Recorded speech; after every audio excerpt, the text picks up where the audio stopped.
Was Jesus really crucified on Friday? A biblical breakdown with Torah, Genesis, and prophecy.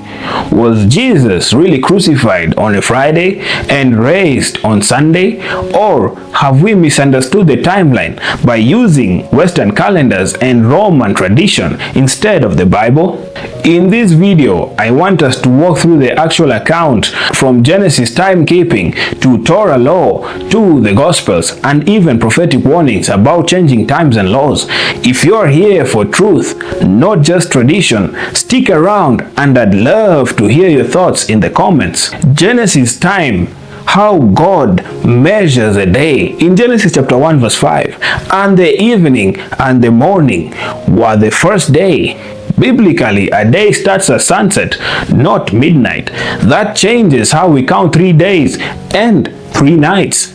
Jesus said in Matthew 12 verse 40, "For as Jonah was 3 days and 3 nights in the belly of the great fish, so will the Son of Man be 3 days and 3 nights in the heart of the earth." This means we can't just count Friday to Sunday and call it 3 days. It doesn't add up biblically or logically.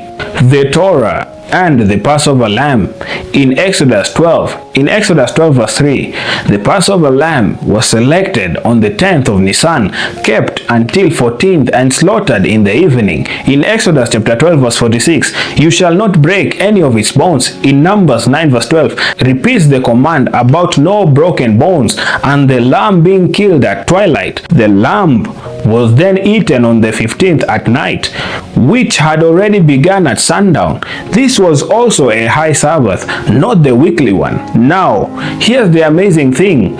Jesus entered Jerusalem on Nisan 10, and the same day the lambs were being selected for 4 days later. On Nisan 14, he was crucified at the same time lambs were being slaughtered. And just like the Torah commanded, his bones were not broken. In the book of John chapter 19 verse 36 confirms this. Not one of his bones was broken. The 2 Sabbaths that week in Leviticus chapter 23 verse 5 to 7 shows that Nisan 15 begins the feast of the unleavened bread, a high Sabbath, but there was also the weekly Sabbath. Now look at John chapter 19 verse 31. The Sabbath was also a high day. This means 2 Sabbaths happened that week. Thursday, high Sabbath feast of the unleavened bread, and Saturday, regular weekly Sabbath. In Matthew 28 verse 1, in Greek says, after the Sabbaths, Sabbaton plural. Jesus rose after both Sabbaths on Saturday evening, which began Sunday biblically. Jesus enters Jerusalem on Nisan 10 in John chapter 12. John chapter 12 verse 1, 6 days before Passover, Jesus came to Bethany. In John chapter 12 verse 12, the next day he entered Jerusalem. If Passover was Wednesday, Nisan 14, then he entered on Sunday, which was Nisan 10, the day lambs were chosen. This confirms he fulfilled the Torah type perfectly. Crucifixion timeline, 3 days and 3 nights using Genesis and Torah counting. Wednesday sunset to Thursday sunset, day 1. Thursday sunset to Friday sunset, day 2.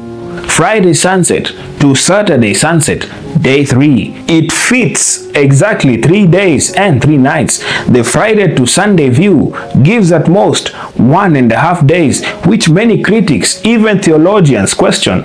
Daniel's prophecy, who changed times and laws? In Daniel 7 verse 25, he shall think to change times and laws. History proves this happened. Constantine, Roman emperor, issued a Sunday law in 321 AD, honoring the sun god Sol Invictus. The Council of Laodicea in 361 AD forbade Christians from resting on the Sabbath. Passover was replaced with Easter, tied to the spring equinox, not biblical days. The shift from Sabbath to Sunday and from the Passover to Easter happened under pagan Roman influence, not the apostles. What Easter really is. Easter comes from the name Ishtar, Babylonian goddess of fertility, also linked to Astarte and Auster, pagan deities.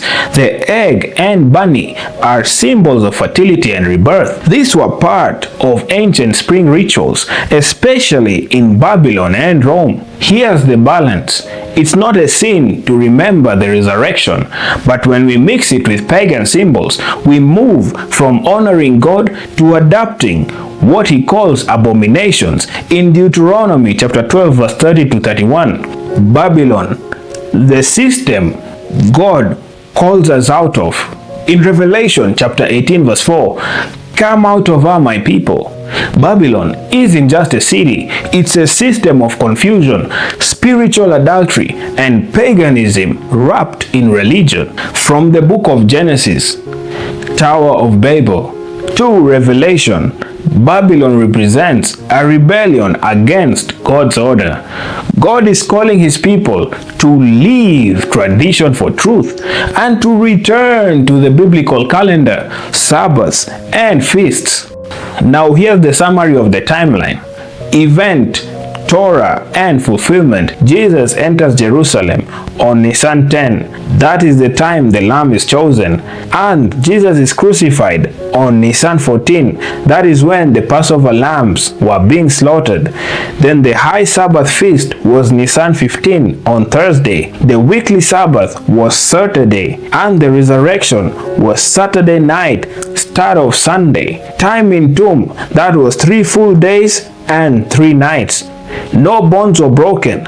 We can also check in Exodus chapter 12 verse 46 and Numbers 9 verse 12. As we come to the end of this video, if your heart is towards God and you celebrate Easter thinking of Christ's resurrection, that in itself is not evil. But we must first be careful not to mix what is holy with what is pagan. When we add bunnies, eggs, and rituals rooted in ancient fertility cults, we fall into the trap of Babylon, changing what God made into man's invention. And that is why God is calling his people out of Babylon. I'd really love to hear what you think. Have you ever looked at Jesus' death through the Torah, Genesis, and prophecy before? Does this change your view on Easter or the Sabbath? Drop your thoughts in the comments below. Like, share, and subscribe for more biblical truth, and I'll see you in the next one.